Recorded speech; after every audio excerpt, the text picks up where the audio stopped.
₹2 का शेयर 1100% का दिया फायदा। जी हाँ, आज मैं जिस कंपनी के यानी कि जिस शेयर के बारे में आपको बताने वाला हूँ, उस कंपनी का शेयर प्राइस आज भी जब 3:30 बजे मार्केट बंद हुआ तो सिर्फ ₹2 से नीचे का था और लॉन्ग टर्म में इस कंपनी ने अपने शेयर होल्डर्स को 1100% का कमाल का बेनिफिट निकाल के दिया। आज 23 अप्रैल 2026 है, दिन है थर्सडे का। अभी शाम के 6:30 बज रहे हैं और ये वीडियो सिर्फ एजुकेशनल पर्पज है। ना मैं कोई भी स्टॉक खरीदने की सलाह देता हूँ और ना ही बेचने की।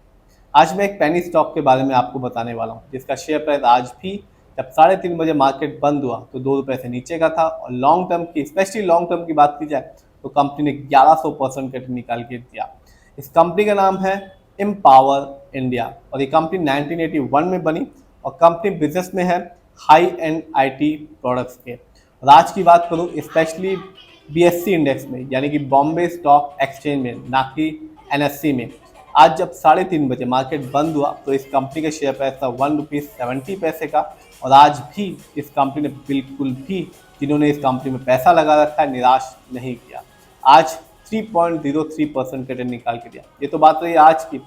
कंटिन्यू ये कंपनी अपने शेयर होल्डर्स को शॉर्ट टर्म रिटर्न दे रही है।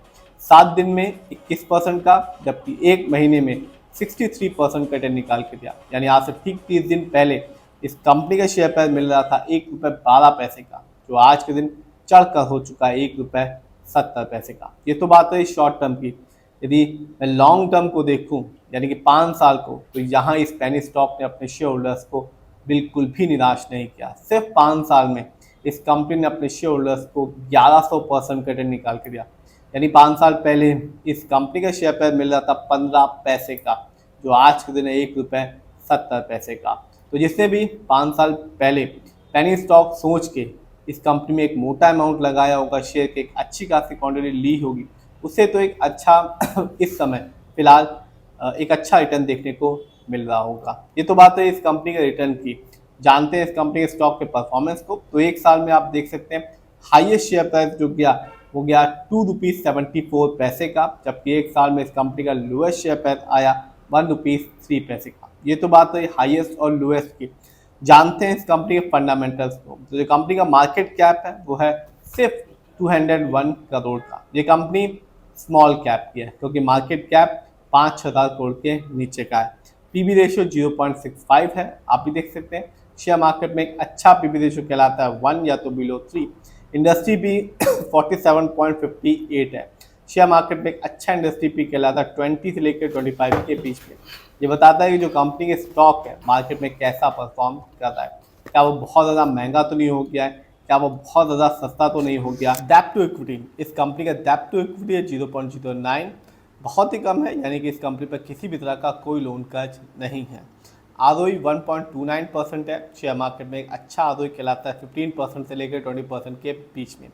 आरओई बहुत इंपॉर्टेंट चीज़ होता है और जब भी आप किसी कंपनी के फंडामेंटल्स को देखें तो आरओई जरूर देखें, क्योंकि ये बताता है कि कंपनी कैसे शेयर होल्डर्स के पैसे को इस्तेमाल कर रही है। ये सही से करती है तो फ्यूचर में चल के एक अच्छा खासा रिटर्न देखने को मिलता है। यानी कि सही प्रोजेक्ट्स में पैसा लगाती है तो आगे चल के एक अच्छा रिटर्न देखने को मिलता है। यदि कंपनी ऐसा नहीं कर पाती तो जो रिटर्न पाने की जो पॉसिबिलिटीज होती है वो कम हो जाती है। इस कंपनी का ईपीएस 0.03 है, बहुत ही कम, क्योंकि शेयर मार्केट में एक अच्छा ईपीएस कहलाता है 80 और उससे ज़्यादा का। ये बताता है कि कंपनी लास्ट 12 महीने में कितना कमाया।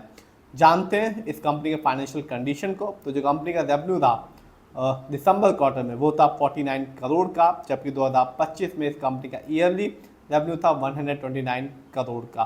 प्रॉफिट दिसंबर क्वार्टर में इस कंपनी का प्रॉफिट रहा 1 करोड़ का, जबकि 2025 में इस कंपनी का ईयरली प्रॉफिट था 5 करोड़ का। नेटवर्थ, कंपनी का नेटवर्थ 2025 में था 304 करोड़ का, जबकि 2024 में इस कंपनी का नेटवर्थ था 300 करोड़ का। नज़र डालते हैं इस कंपनी के शेयर होल्डिंग पैटर्न पे, यानी किसका कितना पैसा इस कंपनी पे लगा हुआ है। रिटेलर्स यानी कि हम लोग का पैसा इस कंपनी में लगा हुआ है सबसे ज़्यादा। 84.96% की जो होल्डिंग है वो सिर्फ और सिर्फ रिटेलर्स की है। कह सकते हैं कि ये कंपनी सिर्फ रिटेलर के दम से ही चल रही है। प्रमोटर की होल्डिंग है 15.02% की, जबकि एफआईआई की होल्डिंग ना के बराबर है 0.03% की। अच्छी बात तो ये है ये पेनी स्टॉक है, ₹2 से भी कम का शेयर प्राइस है। स्पेशली यदि मैं लॉन्ग टर्म की बात करूँ तो कंपनी लॉन्ग टर्म में पेनी स्टॉक होते हुए अपने शेयर होल्डर्स को बिल्कुल भी निराश नहीं किया। 2 रुपये से का कम का शेयर प्राइस और 1100% का रिटर्न निकाल के इस कंपनी ने दिया है। फिर भी आप जिसमें भी पैसा लगाएं खुद रिसर्च करें, एनालाइज करें, अपने फाइनेंशियल एडवाइजर की राय जरूर लें, फिर ही अपने पैसे को शेयर मार्केट में लगाएं।